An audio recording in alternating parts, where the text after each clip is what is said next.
दिल्लीमध्ये बीएसएफचं चार्टर्ड विमान कोसळलेलं आहे। द्वारका परिसरात ही घटना घडली आहे। विमान टेक ऑफ करत असताना त्याला आग लागली आणि त्यानंतर ते विमान कोसळल्याची माहिती सूत्रांनी दिलेली आहे। याविषयी महत्त्वाची बातमी, किमान 2 जण ठार, 8 जणांना सुखरूप वाचवण्यात आलेला आहे। सूत्रांकडून ही माहिती कळते, विमान भिंतीवर आदळल्यामुळे हा अपघात झालेला आहे। सकाळी 9:50 सुमारास हा अपघात झालेला आहे। तुम्हारे कारण और हमारे कारण नहीं हो रहा सर कुछ भी।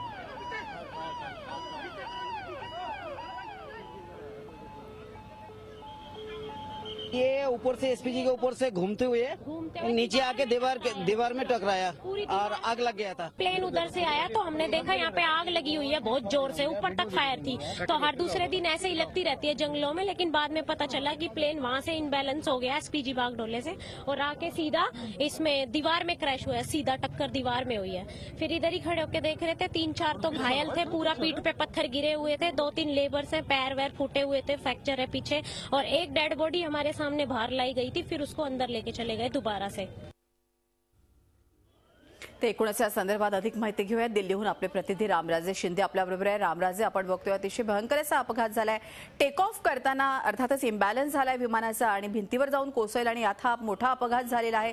कशी घडली घटना, काही कळतंय का या संदर्भात? आणि अर्थात आतापर्यंत आपण बघतो यामध्ये मृतांचा आकडा 2 असा सांगण्यात आलाय। काय आत्ताची परिस्थिती आहे? या ठिकाणीच बागडोला गावाजवळच ही घटना घडलेली आहे आणि टेक ऑफ घेतानाच बॅलन्स झालेला नाहीये आणि त्यामुळेच हा अपघात झाल्याची माहिती मिळते। यामध्ये एकूण 10 व्यक्ती होते आणि महेश शर्मा जे मंत्री आहेत या खात्याचे, त्यांनी आता नुकतंच माहिती दिलेली आहे की या संदर्भात चौकशीचे आदेश करण्यात आलेले आहेत। नेमकं हा अपघात कशासाठी झाला याची चौकशी करण्याचे आता आदेश देण्यात आलेले आहेत। मात्र तात्पुरता आता सध्या माहिती मिळते की मृतांचा आकडा जो आहे तो वाढत चाललेला आहे आणि साधारणतः 4 व्यक्तींचा मृत्यू झालेला आहे असं माहिती मिळते आणि अन्य जण जे आहेत 6 जण ते गंभीर जखमी आहेत, त्यांना ताबडतोब नजीकच्या रुग्णालयामध्ये नेण्यात आलेला आहे। आज या संदर्भात महेश शर्मा संसदेमध्ये सुद्धा माहिती देतील, मात्र आता त्यांनी ताबडतोब सकाळी या संदर्भातचे चौकशीचे आदेश आहेत म्हणावं लागेल। धन्यवाद रामराजे, ही माहिती दिल्याबद्दल। रामराजे शिंदे दिल्लीहून आपले प्रतिनिधी आपल्या बरोबर होते। तर यावेळी अतिशय महत्त्वाची बातमी, 9:15 वाजताच्या सुमारास बीएसएफचं एक विमान इम्बॅलन्स झाल्यानं टेक ऑफ करताना कोसळलेलं आहे। एरोप्लेन में वो सारे एक्सपायर हो चुके हैं, लेकिन जो बाहर वाले जो थे 5-6 लोग थे, वो 5-6 हमने जो अपनी आंखों से देखा है वो 4 अनकॉन्शियस थे और 2-3 पूरा जख्मी, गंदे तरीके से जख्मी थे। लेकिन हमें डर है, यहाँ पे आग लगी हुई थी पूरे में, ये बोल रहे थे पाइपलाइन में आग लग सकती है पेट्रोल में, इसलिए फायर ब्रिगेड को मंगवाया गया। जहाँ पे हम खड़े हुए यहाँ पे भी, वहां से ये दिल्ली सरकार ये सब कुछ लेट में आई है। जब हम पूरा गाँव यहाँ पे सबसे पहले हम पहुंच चुके थे, उसके बाद ये सारी सिक्योरिटी अवेलेबल बाद में हुई है। और तब एयरपोर्ट की गाड़ी आई थी। मेरा नाम हीना है और हमें डर है कि ये पाइपलाइन बिछी हुई है, पेट्रोल पंप है यहाँ पे, और यहाँ से अगर आग लगती है, यहीं के रहने वाले हैं हम, अगर एरोप्लेन कभी भी क्रैश होता है या इनकी लापरवाही से कभी भी यहाँ पे कोई भी आग लगती है पेट्रोल में, तो उनकी पाइपलाइनें सब हमारे गांव के नीचे से गए हुए हैं और हमारे 5-5 मंजिल के घर बने हुए हैं। इसी लापरवाही से या इसी तरीके से जो भी है, जैसा भी अगर आग लगती है तो हमारा पूरा गांव खत्म हो सकता है।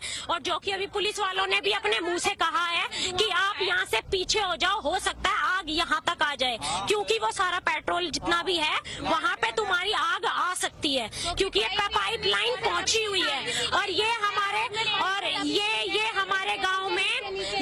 गांव में पहली बार नहीं हुआ है, ये हमारे गांव में दूसरी बार हुआ है। एक एरोप्लेन यहाँ पे अमराई गांव में गिरा था आज से कई साल पहले, ठीक है। और आज जो ये है, लेकिन ये किसी को पता नहीं है। नाम हीना, इनका कुछ नहीं पता, मेरा नाम ते एकूणच आता आपण बघितलं, प्रत्यक्षदर्शीची प्रतिक्रिया आपण ऐकलेली आहे। कशा तऱ्हेनं याआधी अशा प्रकारचा अपघात झालेला आहे। अर्थातच अनेक एअरपोर्ट, म्हणजे आता हे आपण दिल्लीचं एअरपोर्ट बघतोय, परंतु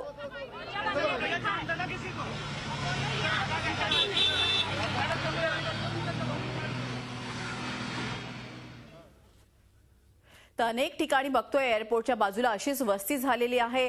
अर्थातच केवळ अपघात नाही तर सुरक्षेच्या दृष्टीने देखील आपण बघतोय की अशी एअरपोर्ट जवळ असलेली वस्ती जी आहे ती धोकादायक ठरते आहे. अशाच प्रकारचा अपघात आता झालाय. सकाळी हा अपघात झालेला आहे. चार्टर्ड प्लेन होतं. द्वारका सेक्टर 8 च्या जवळ शहाबाद मोहम्मदपूर भागामध्ये हा अपघात झालेला आहे. एका घराला हे विमान कोसळलं आणि आता आपण बघतोय की ही पूर्ण आग विझवण्यासाठी अग्निशमन दलाच्या 15 गाड्या तिथे पोहोचलेल्या आहेत. बीएसएफचं हे विमान होतं. बीएसएफचं हे सुपर किंग असं विमान होतं. 8 सीट्स असलेलं हे विमान जे आहे ते दिल्लीहून रांचीला जात होतं. ग्राउंड कंट्रोलशी या विमानाचा संपर्क तुटला आणि त्यानंतर आपण बघतोय की टेक ऑफ करताना हे विमान एका घराला जाऊन कोसळलं आणि अपघात झालेला आहे. झी 24 तास रहा एक पाऊल पुढे.